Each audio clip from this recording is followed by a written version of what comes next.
Yo, what is up guys? Welcome back to a brand new league racing video. This is PSGL around Austria and we are out for our first run in Q1 around arguably the trickiest track to get a qualifying lap together with that very tricky turn 1.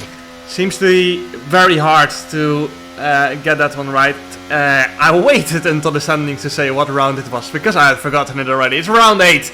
We are currently in P6 in the championship with 25 points. We are, though, 19 points behind the leader, Barry Borman.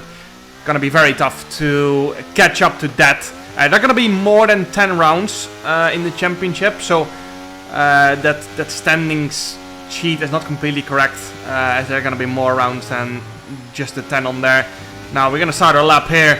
I had to get on with it a little bit, with Freddy catching us relatively quickly on his hot lap. And this is the tricky one. Turn 1, where you have to cut it exactly the right amount not to invalidate, but then also if you go a little bit further to the left you instantly bottom out and get sent wide. So it's such a hard corner to get right, and then the rest of the track is very, very bumpy. There's also an invisible bump in the second last corner that can shoot you up into the sky. Somehow, no one knows what line you have to take to do it, but it happens like 1 in 1,000 laps.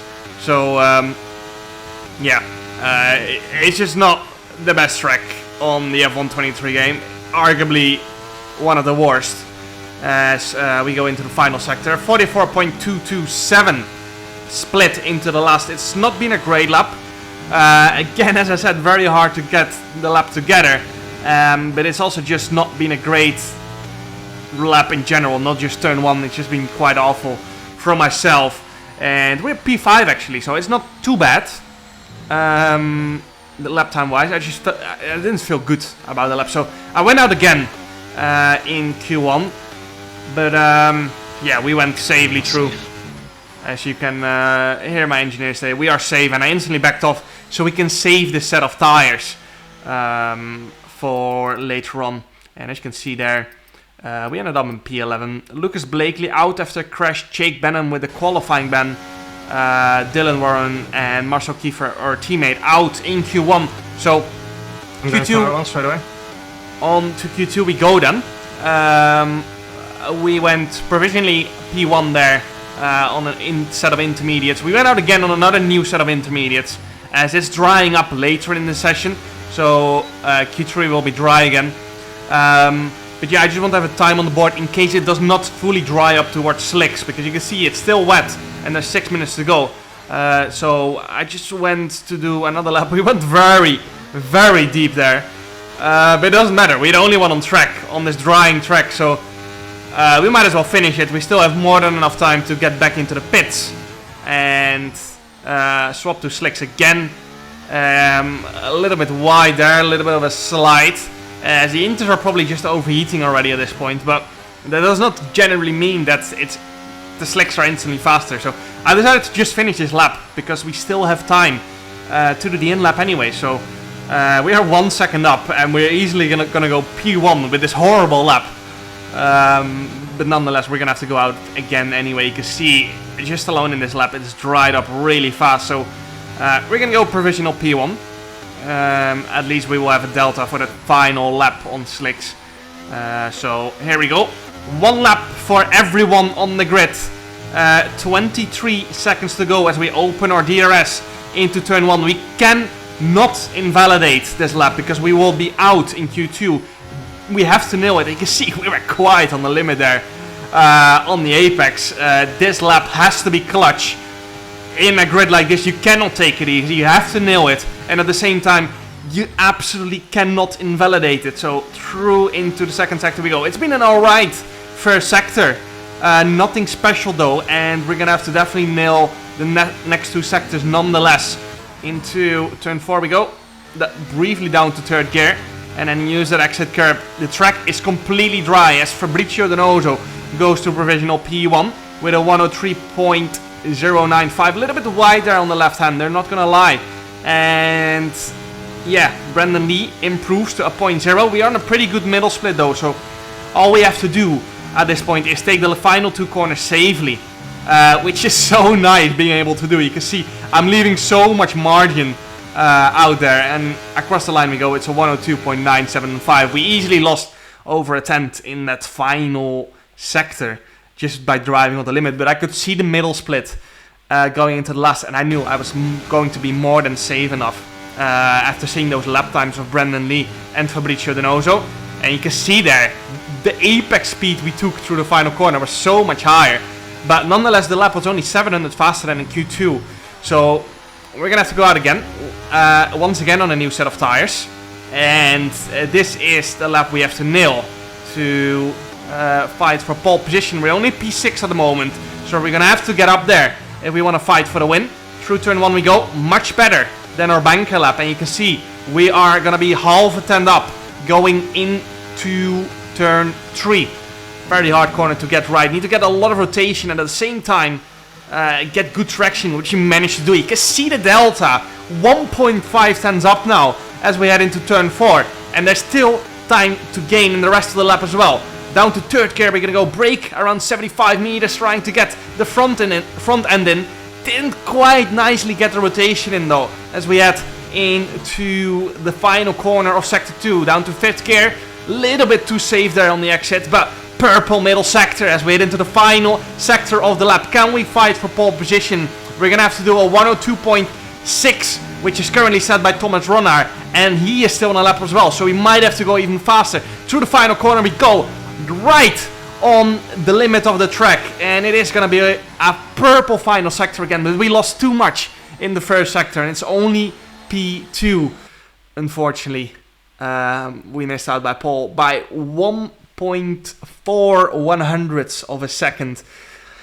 Good clean lap, but just not fast enough, unfortunately. Frustrating, as I've once again qualified in P2. Silverstone we qualified P2 behind Lucas. WR Qatar we qualified P2 behind Lucas, and now we've qualified behind Thomas around Austria. Bit frustrating, but it is what it is. 102.6 it is for P2, and to be honest, around Austria, qualifying is not that important. Simply because overtaking is so easy. Now onto the race we go. We're starting on the mediums, just like Thomas front left of us, and the whole top 5 is actually on the mediums, which is quite surprising. But into the race we go now. It's going to be 5 red lights, and away we go. Initially good start, second phase slightly worse. We're going to slot in right behind Thomas into turn 1. We can't quite slot in behind though, as we just Josh on the outside there. Josh didn't have a great exit there. I could have maybe squeezed him a little bit more, as I think I was fully ahead, but again, as I said, Austria is quite an easy track to overtake, and that's also why I backed out here. I do not want to get taken out in the opening lap straight away, as this is going to be a long race. 36 laps with an insane amount of overtaking opportunities. Into turn 4 we go. Freddy on my inside, we get squeezed a little bit, so does Thomas, and we go 3 wide here, and that was a scary moment. But what are these people doing? I was confident that I was going to be left enough room for some reason there, and the safety car already deployed. Joni Tormala out of the race already. I think there was a 4-car pile-up after turn 4. Safety car. And it's full safety car deployed. End of lap 3 though, the safety car is coming in again, and out we go. No one really went for another strategy, because the Hearts cannot make it to the end from here, clearly. And everyone that did not have damage stayed out. So once again we go on the way for racing here on lap 4, and yeah, not going for any crazy moves yet, just defending from Thomas behind here, and making sure that we keep track position, just playing the long game a little bit here. Again, as I said, it's very easy to go for a lunge up the inside. In both turn 3 and 4, even turn 1 is an overtaking opportunity, but you're just creating chaos. You're risking your front wing, you're risking an incident, you're risking a penalty. And at this point in the race, with how powerful the DRS is as well, just not really any point yet. But here comes Thomas going in the attack into turn 4. We go defensive, and we have to brake late. Freddy had to brake late as well, actually, and it was perfectly orchestrated between me and Freddy. Freddy went slightly wide. I'm not sure if he saw me coming and decided to go a little bit wider, or he actually had to avoid Alfie and went a little bit wider because of that. But it helped us out massively there, and we managed to defend there from Thomas. So yeah, as I said, qualifying was not that important because me and Thomas started P1, P2, and now we're P4, P5, as it's becoming a little bit messy up front here. And I decided, you know what, I'm going for a switchback here. Maybe I can go for a move into turn 4, and it's working quite well here. We're gonna turn on the overtake button into turn 4 with the help of DRS, but Freddy just has slightly more straight line speed than us. Has to go defensive from us though. We go around the outside in turn 4. Can't quite get the rotation though, and we have to let Freddy slot in again in front there. I decided to go for a bit of a different line there, but that was a little bit too optimistic. Lap 14 here now. Still no real changes in the order. Alfie is boxing here together with Thomas behind us, and they are teammates of course, so they want to be 1-2. And at this point I decided, you know what, we are gonna go slightly longer here and move on to the hards quite late. We have some hard runners behind us that are gonna be faster later on in the race on mediums as well, so we might have to play a little bit the longer game here, but at the same time we have to keep track positions to those hard runners behind as well. So yeah, P3 now, and we've got two teammates again ahead of us, both Josh and Freddy in the Red Bull Esports team. And yeah, deciding quite late to box there, as Freddy is boxing here as well on to the hards for sure, as the softs won't make it. So we're gonna have to push on this outlap and try to get ahead of Freddy, but more importantly get ahead of Josh, because we want to split both Josh and Freddy on this outlap. And the issue we're facing now, if we don't, is that we will have both Josh and Freddy ahead of us, and then also Alfie and Thomas, who are teammates. So we are basically fighting two teams on our own here, which makes it really difficult for the people who have watched the 2020 F1 Esports Series in Austria. I spent a solid 10 laps behind Freddy and Marcel. We were working together and just could not get past. Because if there are two teammates in front, they can orchestrate the passes perfectly. They can save ERS easily, they can defend quite easily. So it just makes your life very hard. And yeah, we are kind of in a sandwich here. So we are gonna push here. Dylan Warren in P15. I think he might have boxed already, as he had damage in the opening lap. I'm not sure though, I'm not sure what has happened to him, but he is quite far down and he's gonna be on old tires, so he isn't gonna be too much of a pain, I reckon. So he's actually boxing there. However, there's another car in front there that's staying out, which is Fabrizio Donoso in the Aston Martin. So staying behind Freddy for now. I think he might get DRS actually here from Fabrizio, which I was a bit surprised by, because I thought he was behind or out of the 1 second window detection point, but I might be wrong. At the time I was confused as well, but again I decided, you know what, we might as well go for a move later. We want to kind of work together a little bit here, me and Freddy as well. So we've got Josh behind us now. We have split him. We got a pretty big undercut on him, as he just boxed one lap later, and that's the undercut power you have going early. But yeah, then of course you have fresher tires for the rest of the race, so it equals out over the rest of the race. But Josh is on the threat now from Barry though, on that fresh set of mediums, so that might hurt him a lot later on in this race. So lap 20 starting now. We are gonna get past Freddy here on this next lap. We set the fast lap of the race as well, actually, a 105.573. And me and Freddy are just gonna be working together here. Lap after lap, we're gonna be passing each other, which just helps us keep pace. So you can see I'm turning on my overtake button a little bit there. It just seems we're a little bit high on downforce, maybe a little bit high on wing, I should say. Even with the DRS, we didn't pass Freddy that easily there. And we just kept passing each other lap after lap. However, lap 26, Barry has catched up now to us, and I noticed he was pushing, so I had to go for the move here on Freddy, because otherwise I was going to get passed by Barry, as you can see there. I had to pass Freddy there. And now on the next raid, I'm going to have to defend from both Freddy and Barry, because they're both going to have DRS. And I'm going to use my battery here wisely to make sure I'm going to be clear of both of them into turn 4. It's quite short straight, so the DRS advantage here is not huge. And now on the next lap, we are just about going to get DRS from Thomas and Alfie in P1 and P2, and we're going to have much fresher tires. So the issue we are facing though, we have got very fast Barry Werland on a fresh set of mediums behind us. He started quite far down the grid, but he avoided that huge crash on the opening lap, which I think caused 4 cars ahead of him to crash, and then 2 people lost out to Barry as well that had to avoid the crash. So he had an insane opening lap, which helped him get to the front, and now he's here already again. So he's has had an amazing race. Lap 28 though, lap 29 I should say. We're gonna go on the attack here as Barry was really close again. I felt like I was forced to go on the attack. And these are 2 teammates ahead of me though, so it's going to be hard to overtake, but down on the inside we go in turn 3. We're going to get switchbacked by Alfie on the exit though, but we are going to have the DRS, and we're going to be pushing the overtake button to try and go in the attack of Thomas Runner. We're going to send it down the inside, and up to P1 we go, a little bit wide though, and once again into turn 6 we're going to have to go a little bit defensive of Alfie, and into the lead we go, but it's not over yet. 7 laps to go, and we are on much fresher tires, but we had to push the ERS quite a lot there to get ahead here, and that is obviously not ideal, because this is a track where straight line speed is so powerful, as I've gone wide there, and that's our second warning of the race. However, that was my first warning, right?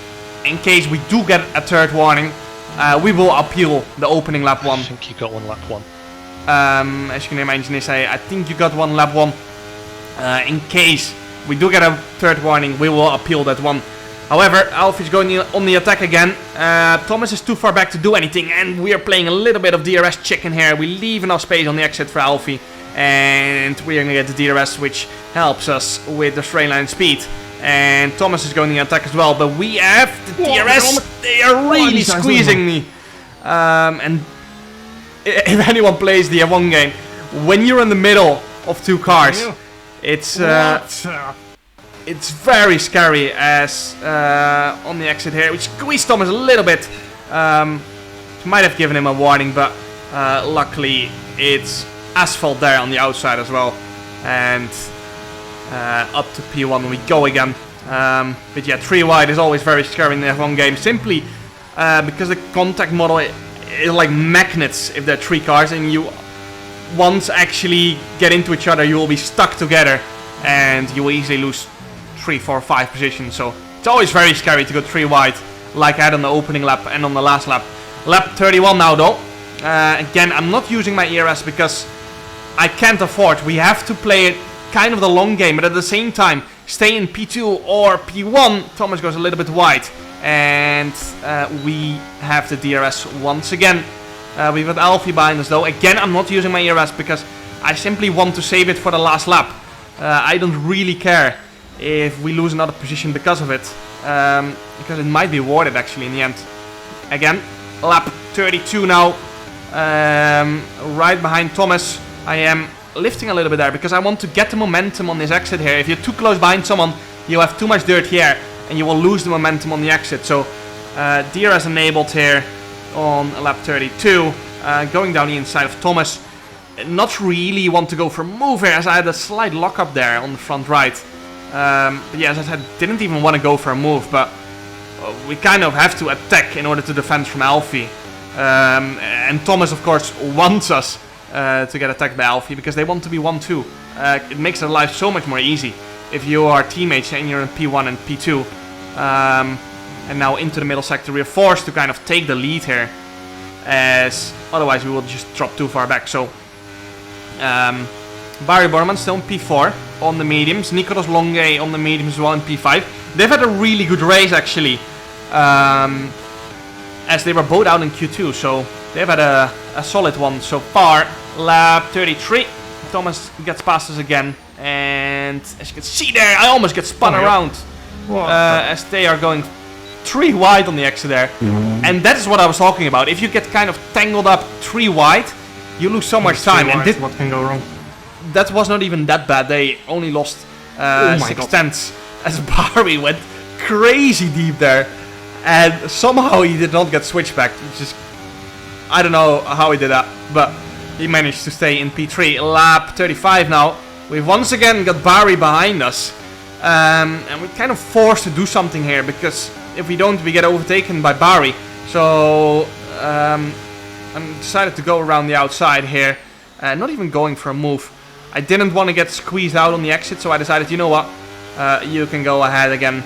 I will go for it on the last lap. Just used a bit of ERS there to make sure I was clear of Barry. But yeah, I wanted to be P2 here going into the final lap anyway, so playing it safe in the hairpin. Around 20%. Thomas? 50. And yeah, just getting the ERS levels of both Thomas and Barry. Thomas on 50% ERS, Barry on 20. So Barry should not be too much of a threat in this final lap. And my wall overtaking plan is gonna be into turn 3. Big hairpin coming up. Thomas with a snap of oversteer. I'm using a bit on my battery there, just to make sure I'm gonna be right behind Thomas. And braking a little bit early, just to make sure I don't hit him into turn 1. And now we're gonna get DRS. We're gonna turn on the overtake button. And we're not even gaining that much, just because we're running slightly more wing, I think, so it's hurting us a lot on the straight. Into turn 3 we go. We're gonna get ahead, but we braked a little bit late. I've locked both fronts up, which sends us wide. Why? And Thomas hits us a little bit there on the exit, which cost us some momentum, but now we have to focus on defending from Barry. We know we have a lot more ERS though, and we stay in P2, and now we once again resume in P2. However, that front lockup cost us probably the win, unfortunately. Funnily enough, in WR we lost the win because I locked the rear tires on the last lap against Lucas. And I was, you know what, when I go for an overtaking opportunity, I will go more forward with my brake bias, and I will lock the front. So I might just stick to my original brake bias in the future. But we've lost P2 or P1 on the final lap again, unfortunately. And the points for the championship? at least we've gained in the championship to Barry with that P2. So 2-point gain to Barry. The point system works different than real F1, of course. So 16 points for the leader, 12 for P2 and 10 for P3. So yeah, unfortunately, big mistake in the last lap, costing us the win. But yeah, we're just going to be back again next week. We've got good pace, which is the most important thing. We can fight for wins every single race, I feel like.